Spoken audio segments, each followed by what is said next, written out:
이에 모든 이스라엘 자손이 단에서부터 브엘세바까지와 길르앗 땅에서 나와서 그 회중이 일제히 미스바에서 여호와 앞에 모였으니 온 백성의 어른 곧 이스라엘 모든 지파의 어른들은 하나님 백성의 총회에 섰고 칼을 빼는 보병은 40만 명이었으며 이스라엘 자손이 미스바에 올라간 것을 베냐민 자손이 들었더라.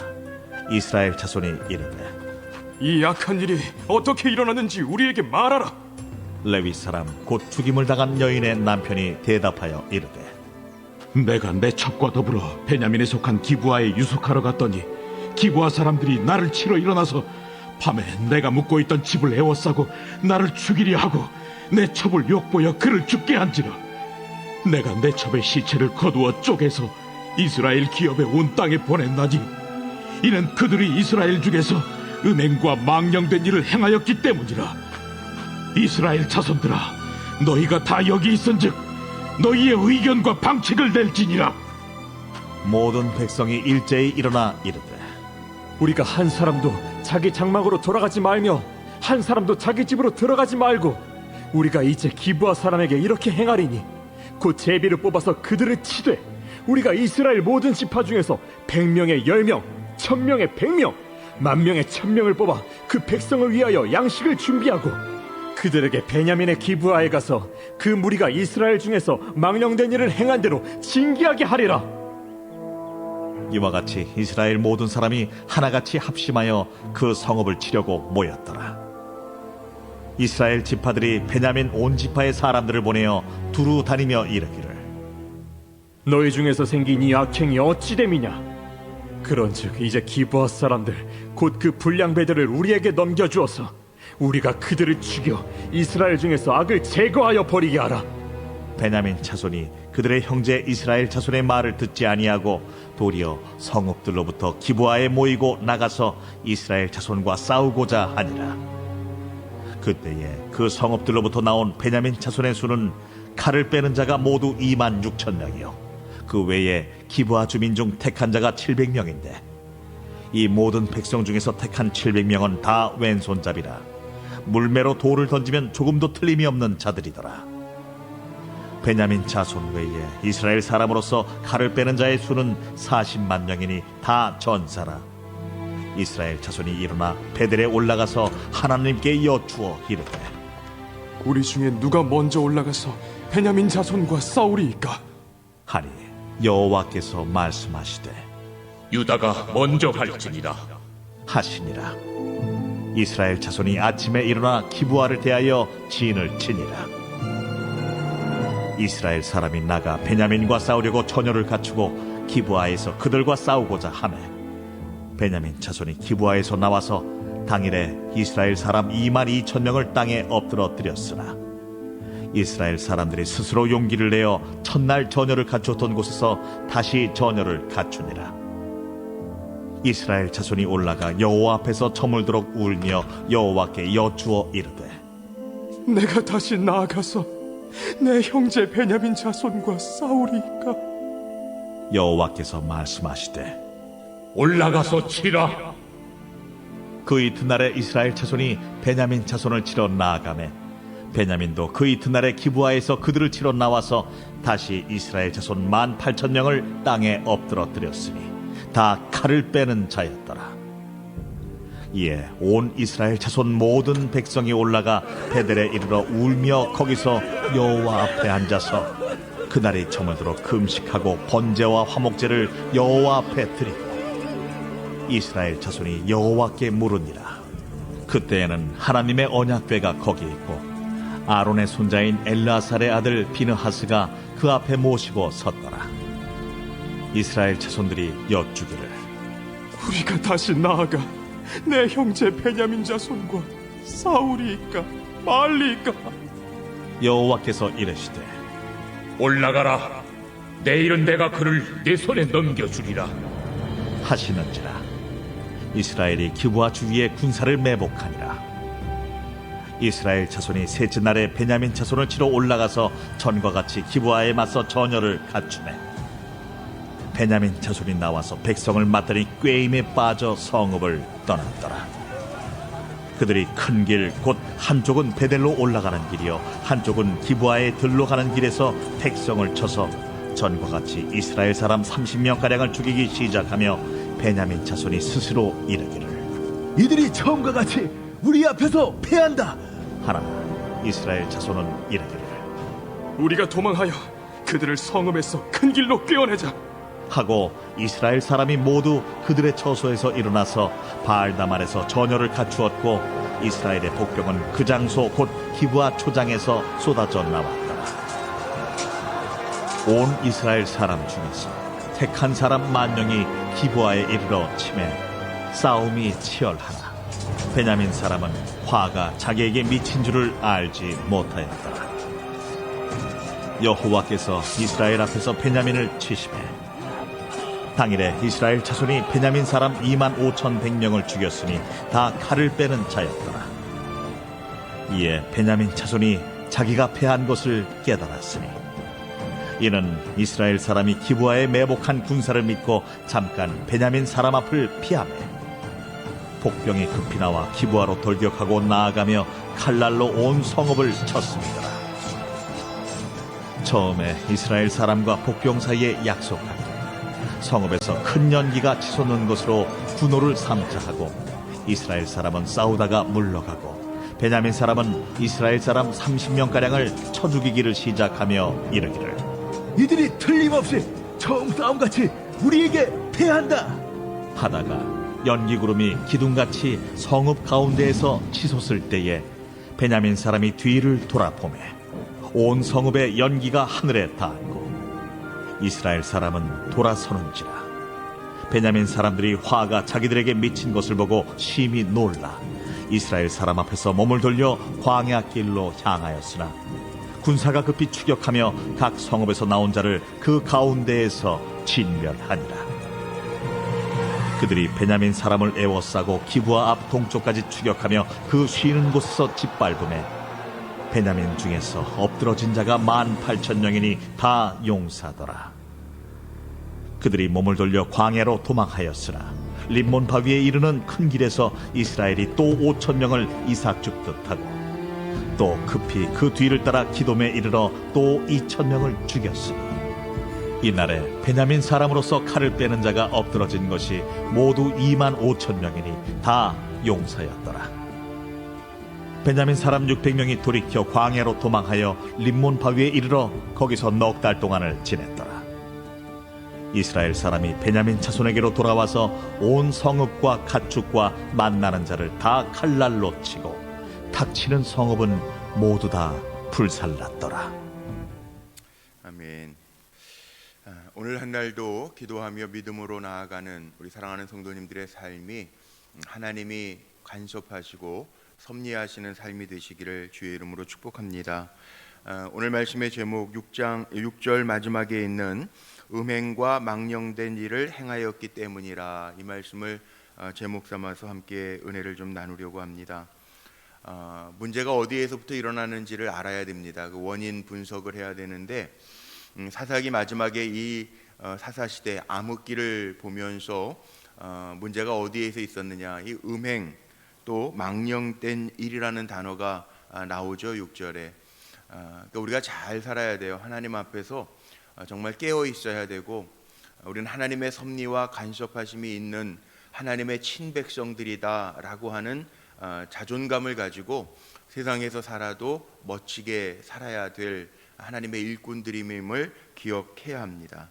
자, 문제가 있습니다. 우리 지난 금요일에 말씀 봤던 것처럼 레위인이 첩을 맞이하고 또 첩이 또 떠나서 장인의 집에 처가에 가서 살다가 레위 사람이 다시 그 장인의 집에 가서 철을 데려오던 길에 기브아에서, 여부스가 아닌 기브아, 그 동족의 터전에서, 성읍에서 유숙하다가 불량배들에게 큰 위기를 당하죠. 그러다가 결국은 그 주인의 딸과 더불어서 이 첩이 그 많은 불량배들에게 농간을 당하고 죽었는데 12토막으로 쪼개어서 각 이스라엘 지파로 보내서 분란이 시작이 됩니다.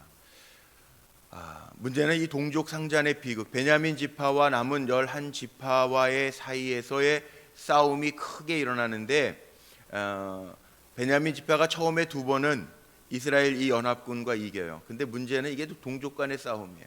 그리고 하나님 앞에 이 싸움에 밀렸던 이스라엘 연합군들이 하나님 앞에 여쭙기 시작하면서 물리치기는 해요. 그런데 이 많은 숫자 2만 5천 명이 넘는 사람이 죽었다고 그랬고 나중에 600명이 더 베냐민 지파에서 칼날로 다 죽임을 당했다.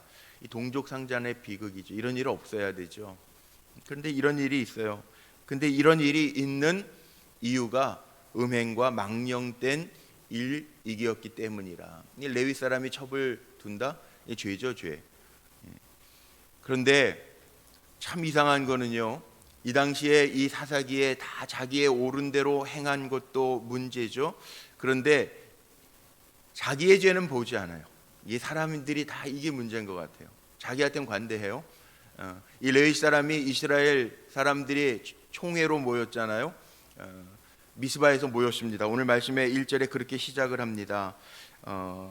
단에서부터 부엘세발까지 길르앗 땅에서 나와서 그 회중이 일제히 미스바에서 여호와 앞에 모였으니 이스라엘 총회로 모였어요. 이스라엘 사람들이 지금 이 끔찍한 살인 사건을 통해서 이게 무슨 일이냐, 총회에 모여서 해결하려고 모였어요. 많이 모였어요. 그리고 전사만 40만 명을 이스라엘 연합군에 40만 명, 아주 많은 숫자들입니다. 모아두고요. 지금 레위 그 사건의 전말을 아는 레위 사람에게 묻습니다. 3절에 보니까 이 악한 일이 3절 마지막에 어떻게 일어났는지 우리에게 말하라. 레위 사람이요 이야기합니다. 소상하게 당했던 일들을 지금 4절부터 이야기해요. 기브아에서 당한 일을 다 이야기해요. 그런데 맞는 얘기죠. 내 첩을 욕보였는데 내가 이 첩의 시체를 거두어 쪼개어서 이스라엘 온 땅에 보내었나니 이는 그들이 이스라엘 중에서 음행과 망령된 일을 행하였기 때문이라. 다 맞는 얘기죠. 기브아 사람들이 음행을 행하고 망령된 일을 행한 거 맞는 얘기예요. 레위 사람은요. 제가 그런 표현을 많이 쓰는데 저 사람이 문제야. 저 사람이 문제야. 손가락은 하나는 딴 사람을 가리키지만 실은 세 손가락은 자기를 가리키잖아요. 자기의 죄는 보지 않아요. 자기의 잘못은 보지 않아요. 레위 사람이 첩듣는 게 이게 문제잖아요. 죄가 관영한 시대에 깨어있는 사람들이 되어야 되는데 레위 사람은 먼저 깨어있어야 되는 거 아닌가요? 최후의 보루 아닌가요? 종교인이잖아요. 도덕적으로 끝까지 지켜야 할 것들을 지켜내야 할 사람들. 근데 자기가 음행한 건 생각 안 하고 기브아 사람이 자기에게 자기 가족에게 한 것만, 가족도 아니지 첩이, 정식 가족도 아니지, 자기가 하는 음행은 생각을 하지 않아요. 제가 오늘 제목을 그렇게 삼았습니다. 음행과 망령된 일을 행하였기 때문이라. 이 큰 문제, 동족 상잔의 비극이 일어난 이유가 뭐냐 하면 음행과 망령된 일을 행하였기 때문이라. 누가? 단지 기브아 사람만 아닙니다. 원인의 시초가 레위 사람에게 있어요. 행하면 안 될 죄를 가지고 있어요. 이것 때문에 문제죠. 그런데 거기에다가 레위 사람이 어떻게 했어요? 그 시체를 쪼개어서 각 지파별로 다 보내요. 참 문제죠. 이게 사람과 사람 사이의 관계도요. 그런 사람들이 있죠. 사람의 마음을 격하게 하는 사람이 있어요. 될 수 있으면 이게 꼭 만나야 될 가족이나 물론 이런 사람들 아니면 그런 분들은 좀 피하는 게 좋아요. 사람을 격하게 하는 사람. 말을 해도 격동을 일으키는 사람이 있어요. 말을 해도 평안케 하는 사람이 있어요. 말을 해도 위로가 되는 사람이 있어요. 누굴 만나고 싶겠어요? 당연한 거죠. 사람 다 똑같아요. 만날 때마다 상처받으면 안 만나고 피해가는 게 제일 좋겠죠. 그런데 이 레위 사람 자체도 문제란 말이에요. 사람들이 격해집니다. 그리고 이스라엘 자손들아 너희가 다 여기 있은즉 너희의 의견과 방책을 낼지어다. 7절에 보니까 그렇게 나와서 이스라엘 사람들이 격해졌습니다. 그래서 이제 치러 올라가는 거예요. 양식까지 다 만들어서 11조 개념이 나오죠. 10절에 보니까 우리가 이스라엘 모든 지파 중에서 100명의 10명, 1000명의 100명, 10,000명의 1000명을 뽑아서 그 백성을 위하여 양식을 준비하고 그들에게 베냐민의 기브아에 가서 그 무리가 이스라엘 중에서 망령된 일을 행한 대로 징계하자, 우리 원수 갚자. 그리고 올라가는 거예요. 예. 격동에서 지금 올라갑니다. 올라가는데요, 베냐민 사람들은 안 돕죠. 왜 그렇습니까? 베냐민에 속한 기브아 사람들이니까. 베냐민 지파에 속한 기브아 사람들이기 때문에 4절의 마지막에 나오지 않아요? 베냐민에 속한 기브아에 유숙하러 갔더니, 얘기하는 거예요. 베냐민 사람들이 12쪽으로 시신을 쪼개어서 보냈지만 베냐민 사람들은 동참할 수가 없어요. 그래서 이 베냐민 사람들은 어떻게 하냐면 이 이스라엘 백성하고 듣지 아니하므로, 이 13절로 넘어가 보세요. 그런즉 이제 기브아 사람들 곧 그 불량배들을 우리에게 넘겨주어서 우리가 그들을 죽여 이스라엘 중에서 악을 제거하여 버리게 하라 하나 베냐민 자손이 그들의 형제 이스라엘 자손의 말을 듣지 아니하고. 팔은 또 안으로 굽게 돼 있어요. 이게 참 옛날 말들이, 틀린 말들이 참 없는 것 같아요. 팔은 안으로 굽게. 베냐민 지파에 속한 기브온 사람들 치러 가는데 그 연합해서 베냐민 사람들이 연합하겠어요? 자기 지파인데, 자기에게 속한 사람들인데 듣지 않아요. 오히려 14절에 보면 이렇게 나와요. 기브아에 모이고 나아가서 이스라엘 자손과 싸우고자 하나. 도리어 이 베냐민 사람과 그래서 이스라엘 연합군과 싸우는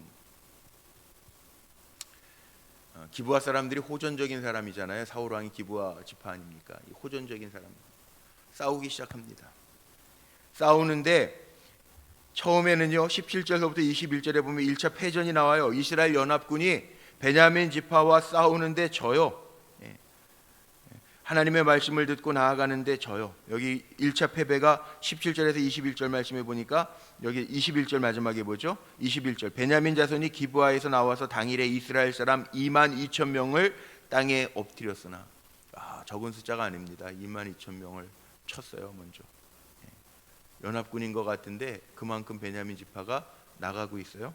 두 번째 패전도 하죠. 22절 이하의 말씀에서 22절에서부터 25절까지 보면 거기에 보니까 또 나와요. 25절 마지막만 보죠. 베냐민도 그 이튿날에 기브아에서 그들을 치러 나와서 다시 이스라엘 18,000명을 땅에 엎드렸으니 다 칼을 빼는 자였더라. 그러니까 이스라엘 파견군이요, 두 번이나 집니다. 두 번이나 져요. 참 이상한 게 있어요. 이 이스라엘 연합군이요, 전쟁에 나가면서 싸우러 나가는, 자기 동족끼리 싸우면서도 하나님 앞에 물어봐요. 이게 하나님한테 묻는 게 맞는 건지 싶을 정도로. 오늘 몇 번이나 나오죠. 먼저 18절 한번 보세요. 18절에 보니까 이스라엘 자손이 일어나 베델에 올라가서 하나님께 여쭈어 이르되, 하나님 앞에 묻는 거예요. 우리 중에 누가 먼저 올라가서 베냐민 자손과 싸우리까 하니 여호와께서 말씀하시되 유다가 먼저 갈지니라 하시니라. 하나님이 또 가르쳐 주세요. 유다가 먼저 올라가라. 근데 져요. 또 있어요. 23절 말씀에 지고 나서 전열을 갖추어서 23절에 보니까 또 올라갑니다. 이스라엘 자손이 23절 올라가 여호와 앞에서 저물도록 울며, 첫 번째 졌으니까 여호와께 여쭈어 이르되, 하나님 앞에 또 물어봐요. 내가 다시 나아가서 내 형제 베냐민과 싸우리까? 내 형제하고 싸운다는데 하나님 좋아하실까요? 여기 부모님들 다 계시죠. 형제들이 싸워요. 부모님 마음은 어때요? 둘 다 박살나는 거예요. 원래는 그런 적이 있어요. 저희도 오남매니까 저는 제 막내인데 형하고는 차이가 좀 있어요. 큰형, 작은형, 그 다음에 전데 저하고 사이에 그 6년 터울이, 작은 형이 바로 제 위인데 6년 터, 하나가 유산이 됐대요. 만약 다 났으면 6남매 될 뻔했어요. 근데 형하고 작은 형, 제 바로 위에 형하고 저하고 6년 터울이에요. 그래서 맨날 그 어머니 아버지가 우리 밑에 둘은 덤이다. 제 밑에 여동생이 하나 있고요.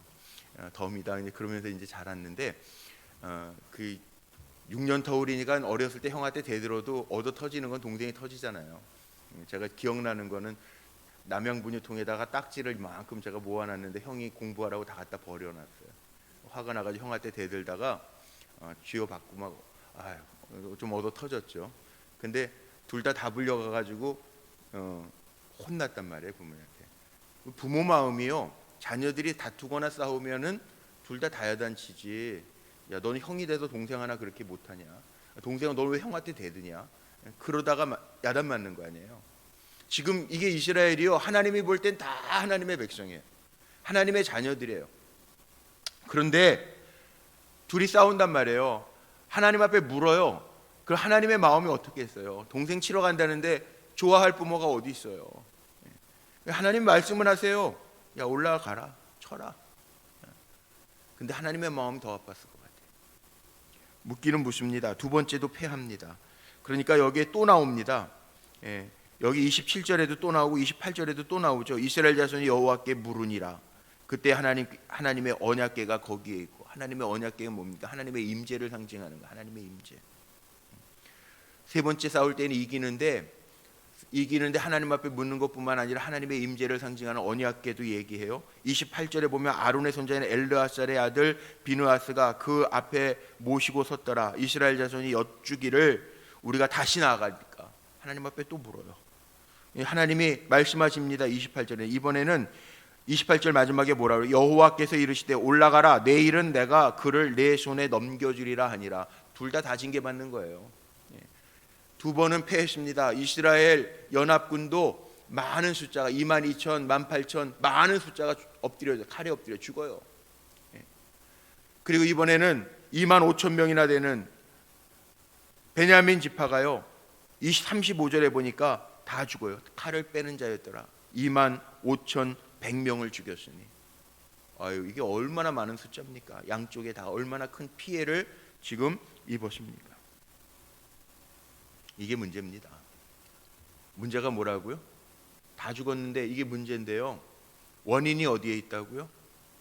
음행과 망령된 일을 행하였기 때문에 이 동족 상잔의 비극이 일어났다. 누가 이긴 거예요?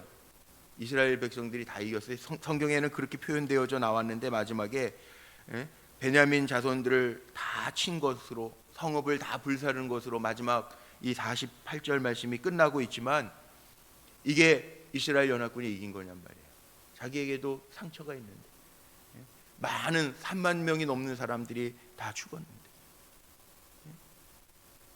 이게 문제죠. 하나님 앞에 물으면서 싸우기는 싸웠어요. 그런데 다 상처 입었잖아요. 그런 일들은 일어나면 안 되는데 간혹 가다가 그런 일들이 있더라고요. 교회 안에서도 막 다툼이 일어나서 패가 나눠지고 무슨 사건들이 일어나고, 우리 교회는 없는데 그런 문제가, 그런 일들이 간혹 요즘 세상에 일어나요. 누가 이긴 거예요? 하나님도 마음 아프신 거고요. 교회 다 상처나는 거예요. 이게 그 이야기예요. 그 이야기. 이스라엘 자손과 베냐민 자손이 싸워서 다퉈서 서로에게 상처 준 이야기예요. 왜? 음행하고 망령된 일을 행하였기 때문에. 그럼 거꾸로 우리는 어떻게 살아야 될까요? 음행, 하나님 기뻐하시지 않는 것들이 있어요.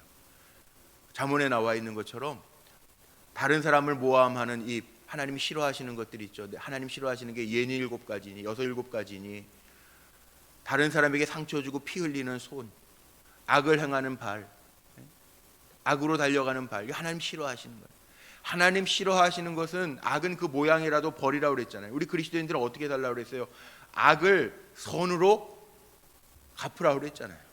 물론 말씀이 쉬운 건 아니에요. 그렇게 살아간다는 게 쉬운 건 아니에요. 그러나 죄에는 반드시 값이 있단 말이에요. 레위인부터 시작했던 이 죄악의 값이 오늘 이 사사기 20장에 나와 있는 말씀 그대로. 승리를 하긴 한 것 같지만 이 승리를 얻기 위해서 큰 희생의 대가를 치르죠. 이 죄의 결과는요, 이렇게 치명적입니다. 무섭습니다. 그래서 우리가 오늘도 이 사사기 20장에 길게 나와 있는 48절까지의 말씀을 보면서, 야, 동족 상잔의 비극이었는데 이스라엘이 이겼대.